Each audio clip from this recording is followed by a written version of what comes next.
വയനാട് കെട്ടിട നിർമ്മാണത്തിന് വേണ്ടി ദുരന്ത ഭൂമിയിൽ വിറങ്ങലിച്ചു നിന്ന ജനതയ്ക്ക് അവരുടെ ഭവനം നിർമ്മിക്കുന്നതിലേക്ക് വേണ്ടി കളക്ട് ചെയ്ത ഫണ്ട് ഒരു നിയോജക മണ്ഡലത്തിൽ നിന്ന് 2.5 ലക്ഷം രൂപ വെച്ച് കളക്ട് ചെയ്യാൻ അന്നത്തെ സംസ്ഥാന കമ്മിറ്റി തീരുമാനിക്കുകയും വലിയ ചർച്ചകൾ നടത്തിയ വിഷയമാണ്.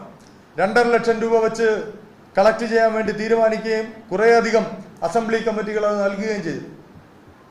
എങ്ങനെ നോക്കിയാലും 2 കോടി രൂപയിലധികം പണം പിരിച്ചിട്ടുണ്ടാകാം എൻ്റെ ഒരു കണക്കനുസരിച്ച്, എൻ്റെ ഒരു വിവരമനുസരിച്ച്. പക്ഷെ ആ പൈസയിൽ 1 കോടി രൂപയുടെ കണക്ക് മാത്രമേ പുറത്തു വന്നിട്ടുള്ളൂ. അതും എത്രത്തോളം വ്യക്തതയുണ്ടെന്ന് എനിക്കറിയില്ല. അത് KPCC നേതൃത്വത്തിന് കൈമാറും എന്നാണ് അറിയിച്ചത്. അത് KPCC നേതൃത്വം കൈപ്പറ്റിയിട്ടുണ്ടോ?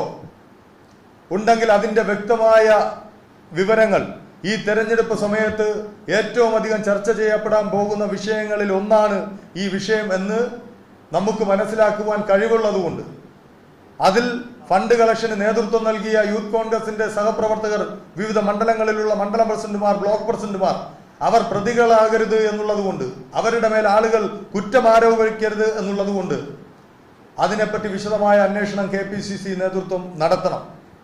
അത് നടത്തണം. അതിൽ കുറ്റക്കാരായവർക്കെതിരെ അത് വ്യക്തമായി പൊതുസമൂഹത്തിന് മുമ്പിൽ അത് വ്യക്തമായി തുറന്നു കാണിക്കണം. മാധ്യമങ്ങൾക്ക് മുമ്പിൽ അത് പറയണം. ഇത്ര രൂപ കൈപ്പറ്റിയിട്ടുണ്ട്.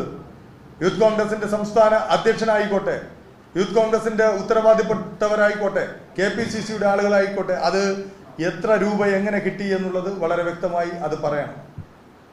ഇല്ല എങ്കിൽ ഇത് മുഴുവൻ പിരിച്ച് പുട്ടടിച്ച കുറേയധികം നേതാക്കളായി ഇപ്പൊ മത്സരിക്കുന്നവരടക്കം മാറും എന്നുള്ളത് കൊണ്ടാണ് ഈ വിഷയം ഗൗരവമായി പൊതു സമൂഹത്തിന് മുമ്പിലേക്ക് പറയുന്നത്.